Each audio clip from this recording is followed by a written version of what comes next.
सर्वसामान्यांच्या हक्काचा आवाज जागर जनस्थान। अखिल भारतीय किसान सभेच्या वतीने आज हुतात्मा चौक नांदगाव येथे बेमुदत रास्ता रोको आंदोलन करण्यात आले। नांदगाव तालुक्यातील शेतकरी अतिवृष्टीमुळे झालेल्या नुकसानीचे पंचनामे होऊन अनेक महिने झाले तरी अद्यापपर्यंत हजारो शेतकरी यांना नुकसान भरपाई मिळालेली नाही।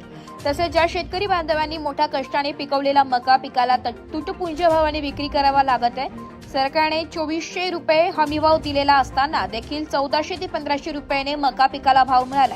या विक्री भाव व हमी भाव यातील तफावत रक्कम ही कांदा अनुदानाच्या धर्तीवर सरकारने शेतकरी यांना अनुदान द्यावे, वनजमीन करणाऱ्यांचे प्रश्न सोडवावे। बांधकाम कामगारांची फक्त नोंदणी झाली परंतु कुठल्याही प्रकारचे लाभ मिळत नाहीये। बैल गोठ्याचे पैसे 4 वर्षांपासून मिळाले नाहीये। नारपारचे पाणी नांदगाव तालुक्याला मांजरपाड 1 मधून मिळाले पाहिजे। घरकुल हप्ता मिळण्यासाठी चक्रा माराव्या लागतात अशा इतर मागण्यांसाठी आज हे आंदोलन करण्यात आले। जर प्रश्न सुटले नाही तर माजी आमदार JP गावित यांच्या नेतृत्वाखाली पायी लॉंग मार्च काढण्यात येईल। याची सरकारने दखल घ्यावी असे निवेदन तहसीलदार नांदगाव यांना अखिल भारतीय किसान सभेच्या वतीने देण्यात आले। जागर जनस्थानसाठी प्रतिनिधी आमीन शेख, नांदगाव।